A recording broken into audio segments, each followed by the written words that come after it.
What's up, Crime and Inequality? It's your boy, Professor Lin, aka Asian Bruce Wayne, aka Princess Dad. I'm here to teach you again. I'm coming to you live from the Bat Dining Table. I got some friends with me today. They're gonna help illustrate some of the points I'm gonna make. We're gonna roll through this. We're gonna have fun. We're gonna stay healthy. All right, we're coming live and direct from the Bat Dining Table. I'm gonna try to share my screen right now. Let's see if that works out. There we go. I think we are recording still. Good, okay.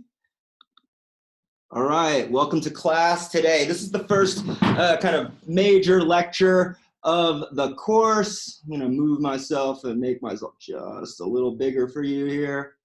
Okay, I am still working through the tech here. I think a lot of faculty are having tech issues, so hopefully this will work out, but here we go. So I'm just gonna lecture through some of the main points I want to orient us through this course, all right? So let's see. Okay. So here's one thing, here's how I want to sort of start the course. It's not a mystery novel. This is sort of, these are the guiding principles for this course. Number one, and we talked about this last time a bit, but inequality is generated through individual decisions and actions, right? So, you know, actual encounters that take place in which a law enforcement agency, here represented by Snoopy, uses his or her discretion when encountering a suspect in a crime or a situation in public, and maybe displays racism or bias or violence or brutality of some kind. And so we absolutely see that in the news. We see that on social media. We hear about these kinds of racist encounters, and you can name many of the victims of these types of encounters. But as I said last time, the key kind of point I want to make here is that inequality is even more generated by the rules and structure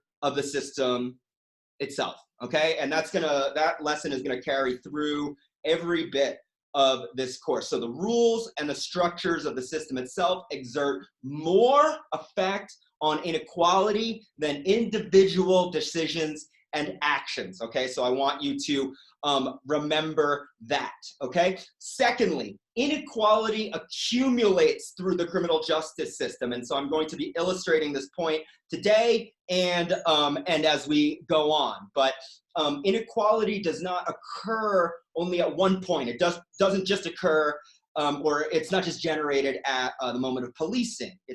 Policing generates certain forms of inequalities in ways we'll talk about.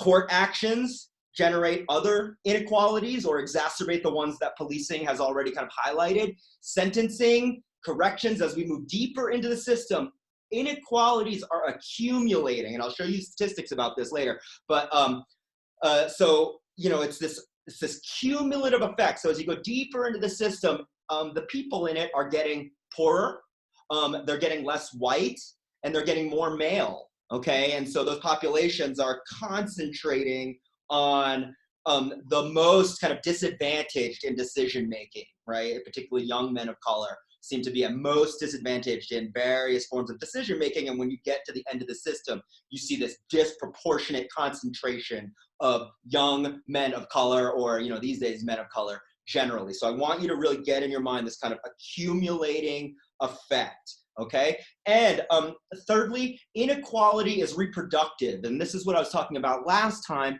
in terms of the ways that our criminal justice system and crime itself exists in dialogue with our larger social structures and institutions, in particular our class structures, right? You don't find a lot of super rich people in prison, okay? It's when you get to the kind of deepest end of the criminal justice system, it's the poorest, most disadvantaged people that are sitting there, okay? And so, you know, in many ways, the criminal justice system itself is a mirror to the class structure of our society more generally, okay? And so that's the kind of underlying foundational idea. And then, you know, we can think about the various ways as we move deeper into the second half of the course, especially we think about the various ways in which punishment exists in dialogue with other social institutions. Here's an example: employment, right? So you get, you're imprisoned and you're released from prison, you try to get a job, and you face a variety of disadvantages in terms of getting that job, right? So you can see how the experience of punishment reinforces employment inequalities, and then those employment inequalities, the inability to get a job or work consistently, can lead you back into the criminal justice system. So it becomes this kind of reproductive dialogue in our society, okay? And so let's, let's keep that in mind as well.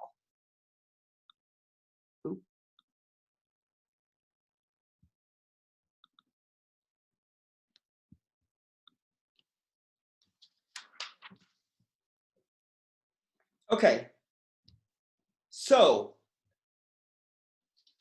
our second slide here, I show this in basically every class, but I just want to lay this out and make sure we have a sense of why we punish, okay? And the reasons that we punish are listed here on this slide, all right? So let's just go through them. I think most of you have a sense of these already, but we punish for 4 basic reasons. Number 1, we punish to deter. Okay, so we try to deter in two ways. We try to deter individual people, right? So let's find somebody here. Let's find Peppa Pig. Okay, so when we punish Peppa Pig, right, we are trying to teach her specifically a lesson. We're trying to say, we don't want you, Peppa, to do the thing that you did. So if you stole something and you get punished for it, we hope you individually, Peppa, do not steal again. Okay, it's called specific deterrence. But the punishment of Peppa is public as well. And so everyone else in our society, represented by my toys here, everyone else in our society also knows of those punishments and should theoretically be deterred from criminal activity or misconduct because they know about this punishment, right? So that's called general deterrence. So we're deterring the specific person and we're deterring everyone, okay? Secondly, we seek to incapacitate. Peppa is obviously very dangerous, and if you look at her, you can just tell that she's very dangerous and threatening. And so someone like this really, I look at this person and I think, this person should not be on the street with us. I'm very frightened of this person, and I need them incapacitated. And so one of our key functions of punishment is to literally incapacitate Peppa. Let's just take her out of our, let's take her out of our society and remove her, okay? I don't know where Peppa went. We're gonna find someone else to punish. How about this little bunny? So a third reason for punishment might be rehabilitation. And so this bunny, we might hope to rehabilitate this bunny in prison or through probation or whatever sanction we might deliver to them, right? This is not our social priority in America, and it hasn't been for a long time. And so our correctional institutions are not particularly good at rehabilitation, okay? But that is one of the stated purposes of punishment that, that we do sort of theoretically acknowledge, okay? And then finally, we punish to punish, right? Sometimes there's this very kind of biological, primal instinct to punish, to make things right. If you've taken a class with me before, you've heard me say this, but you will feel this inside yourself when you experience injustice, right? And it does not have to be a major injustice. You don't have to have $1 million stolen from you or, or anything like that. But even small injustices will cause you to react in a very primal way, right? So if someone cuts you in line, if someone cuts you off in traffic, if you feel someone has even taken a small amount of money from you, right? If you lend someone $5, I don't know, $5 might be a lot of money to some of you, but you lend somebody what you consider to be a small amount of money, a couple dollars, they don't give it back, right? You feel that injustice. It feels very animalistic inside of you. It feels very natural, even though maybe the actual amount of money is very small, in the same way that the actual amount of time you might lose when cut off on the highway is very small, right? And yet you're feeling your desire for vengeance, your feeling, your need for punishment still emerges in those moments, right? And so I want to acknowledge that our social need for punishment comes from a very natural place, right? This is not pathological, the desire to punish those who do us wrong, okay? So Bunny here is going to get punished just for the sake of punishment because we need to make things right, right? And there's, you know, there's sort of no other reason beyond that, all right? So those are kind of those are our 4 reasons for criminal sanctions, okay?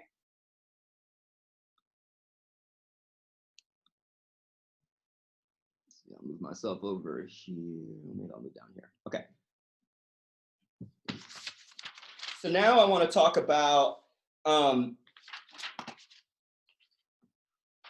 2 views of the criminal justice system, okay? And these you could view as sort of ends of a spectrum. The first, number 1, is what I would call maybe the right view, the conservative view. The second is what I would call the left view or the critical view, okay, progressive view, okay? The right tends to think that the system operates objectively, right? And punishes those who do wrong. This is encapsulated in the phrase, do the crime, do the time, okay? Or just desserts, or you get what you deserve, or whatever, right? Those kinds of phrases, and you can hear this in discourse as well. So often when folks like myself or others might say, you know, here's evidence of unequal treatment in society by our criminal justice system, a standard conservative response is they shouldn't have broken the law. They shouldn't have resisted arrest. They shouldn't have done what they did, and they wouldn't, you know, the things that happened to them wouldn't have happened to them, right? So it's this very kind of objective view of the criminal justice system as just sort of an impartial observer that detects misconduct and responds to it in our society. Okay, now on the left, we have the second view, which is almost conspiratorial, but it views the system as part of a larger network of social control that benefits the powerful, particularly the economically powerful, and oppresses the powerless, okay? And we see evidence of this. The left will point to evidence like unequal treatment, like what I said before about how our system is full of poor folks and people of color and rich white folks, just, you know, you just don't find a lot of them in the system. And we can also, as we go through this quarter, we'll see the various ways that wealthier people kind of get away from the harshest punishments, okay? And so, you know, I don't ask you to adopt one or other of these views. I think they are useful as theoretical or conceptual ends of a spectrum, and you can kind of move back and forth across that spectrum in your thinking, and you don't have to have just kind of one point that you live at, but you can think differently about different issues, right? I do. So for example, I think that the first view, number 1, is more relevant in the case of murder or homicide, right? That homicide is just this kind of like pretty wrong thing most of the time, the vast majority of the time. And when people kill other people, it is a much more kind of objectified response to that. We, you know, everyone in our society kind of demands some response to that, right? When I think of things like drug crimes, I think of the second point, right? I think the other end of the spectrum is a little more relevant in that,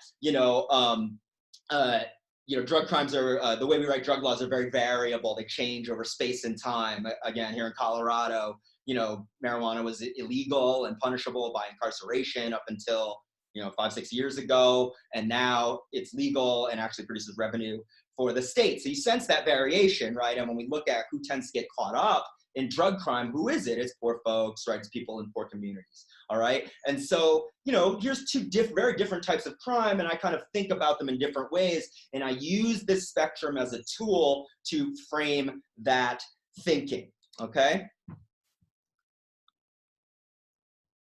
All right, so I'm gonna stop this recording here and just make this the first video in the lecture. I'm gonna break this lecture up into a few videos.